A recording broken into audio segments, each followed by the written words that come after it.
नमस्कार, मैं अंजलि अपना 24 न्यूज में आपका स्वागत है। अंचलाधिकारी डेहरी ओ डेहरी एवं राजस्व कर्मचारी द्वारा मौजा बढ़िया में भूमि को रजिस्टर 2 में छेड़छाड़ कर मेरा जमीन हड़पने की नियत के संबंध में आनंद कुमार पांडे पिता राजेंद्र पांडे ग्राम बदिहा पोटशंकरपुर थाना इंद्रपुरी एक साजिश के तल मेरा करीब 50 लाख रू कीमत जमीन हड़पने की नियत से संबंधित अंचल कर्मियों ने उक्त रकबा पर गोल घेरा लगा दिए है, जिससे राजस्व रसीद नहीं कर पा रहा हूँ।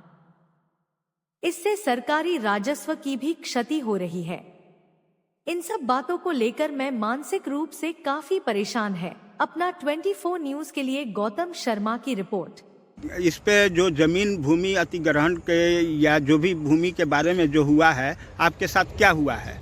मैं आनंद कुमार पांडे यहाँ चकन्हा पंचायत के बढ़िया गांव का पंच हूँ और पिछले 20 वर्षों से पंचायती राज में मैं लगातार वार्ड सदस्य, पैक्स सदस्य और वर्तमान में भी पंच सदस्य हूँ। और भाजपा में इसके पूर्व में 2 बार मंडल अध्यक्ष, डेहरी ब्लॉक के ग्रामीण एरिया के 2 बार अध्यक्ष और अभी वर्तमान में जिला के कोषाध्यक्ष के रूप में मुझे दायित्व मिला है।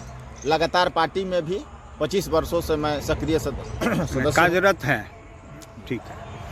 तो मेरे साथ हुआ है कि बढ़िया मौजा में 10 कट्ठा जमीन मेरा है, लगभग 38.5 डिसमिल। अच्छा। जो सर्वे के दौरान हमने फॉर्म अप्लाई के लिए गया था तो रजिस्टर में शो नहीं कर रहा है खाता प्लॉट। तो वहाँ बोला गया डेहरी अंचल से, ब्लॉक से कर्मी बोले कि आप सरकारी अमीन से भूमि को मापी करा लीजिए और मापी के पश्चात जो रिपोर्ट देंगे इसके बाद आप ऑनलाइन आवेदन कर दीजिए, परिमार्जन कर दीजिए, इसके बाद रसीद कटना शुरू हो जाएगा, फिर अपना सारा सिस्टम ठीक हो जाएगा। तो आपने जो आवेदन दिया किनके यहाँ दिया और उस पर अभी तक क्या कार्रवाई हुई और जा करके आपने बात किया कि क्या लोग कर रहे हैं? मैंने सर्वप्रथम सीओ को आवेदन दिया, अंचलाधिकारी को। तो अंचलाधिकारी ने कर्मचारी को, चकन्हा पंचायत के जो कर्मचारी हैं उनको फॉरवर्ड करके जांच का आदेश दिए। अच्छा। तो जांच के आदेश में कर्मचारी स्पॉट पर नहीं आए, जो कि जांच एक्चुअल में ये माना जाता है कि आप स्थल निरीक्षण जाके करिए और गांव के अगल बगल लोगों से, खेती जो किसान हैं उनसे पूछ करके इसके बाद निरीक्षण करके रिपोर्ट दीजिए कि क्या बात है। तो उन्होंने निरीक्षण नहीं करने आए। उन लोग कुर्सी पर और अपने जगह पर बैठे बैठे और किसी के कहे में या फोन से भी, गलत सूचना से भी बैठे बैठे आंख बंद करके वो लोग अपने काम करते हैं। वो लोग को केवल पैसा पर ध्यान है, नाजायज पैसा। जो पैसा देगा उसका काम होगा, जो पैसा नहीं देगा टाल मटोल करते रहेंगे। उन्होंने कर्मचारी रजिस्टर में छेड़छाड़ किए हैं और ब्लॉक कर्मी जो भी हैं, जो कि ये प्राइवेट आदमी के पास वो रजिस्टर 2 का पंजी जो रहता है, मेन रिकॉर्ड रहता है जमीन का, भूमि का, और मेन रिकॉर्ड को प्राइवेट आदमी नहीं छू सकता है। वो बजाते ताला चाबी बॉक्सा में बंद रखते हैं, ताला बंद करके रखते हैं। और उस स्थिति में उस रजिस्टर के साथ खाता प्लॉट में लगभग 10 कट्ठा जमीन में छेड़छाड़ किया गया है, उसको गोल घेरा किया गया है। मैंने पूछा कर्मचारी से कि गोल घेरा का क्या मतलब हुआ, तो बोला कि गोल घेरा का मतलब जमीन बिक जाना होता है। मैंने आश्चर्य में पड़ा कि जमीन बिक जाना।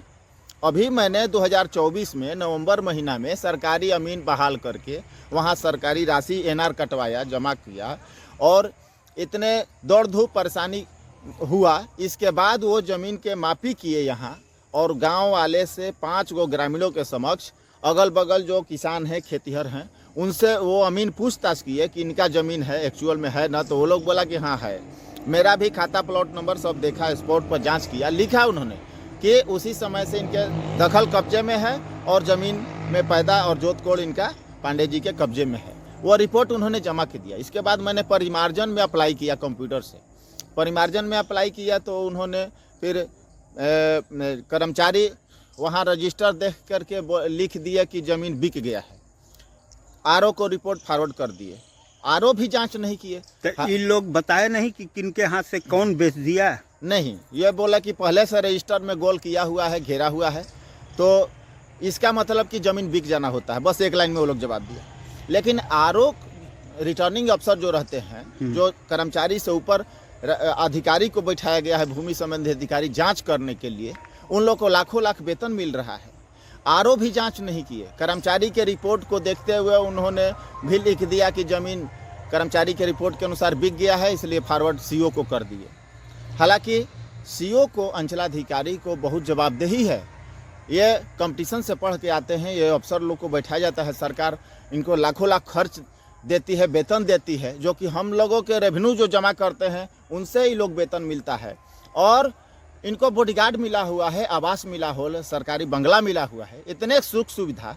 ये लोग अपने टेबल कुर्सी चैम्बर में ऑफिस में बैठ करके पंखा एसी चला के ये लोग दलालों का अड्डा बना के रखे हैं कि जो दलाल कहीं से कलेक्शन लाएगा, नाजायज़ पैसा लाएगा, जिसका उसी का काम होगा। अब बैठे बैठे ये लोग कुर्सी तोड़ते हैं। इन लोगों को जो मैंने सरकार जिस मकसद से नियुक्त किया है, खास करके अभी बीजेपी के सरकार है, मोदी जी चाहते हैं कि भ्रष्टाचार मुक्त सरकार चले और सारे मैंने गरीबों का और किसानों के हित में काम हो। लेकिन ये लोग नाजायज़ रूप से पैसा कमाते आए हैं और अभी भी वही नियत इन लोगों का है कि पैसा मिलेगा, जो देगा उसी का काम होगा, नहीं तो पेंडिंग में किसी तरह से किया जाएगा। अच्छा, आवेदन जो दिए हैं वो आवेदन है आपके पास? जी, आवेदन मेरे पास सर है। ये कितना दिन पहले दिए हैं आप? अभी 2-3 दिन पहले दिए हैं। अनुमंडलीय लोक निवारण शिकायत पदाधिकारी डेहरी के यहाँ आवेदन दिए हैं और उनसे गुहार लगाए हैं कि मेरा जो 10 कट्ठा का ज़मीन है, लगभग 50 लाख रुपए की संपत्ति है, इन लोगों ने मिलकर, कर्मचारी, आरओ और सीओ लोगों, इन सभी लोगों ने मिलकर मेरे संपत्ति को हड़पना चाहते हैं।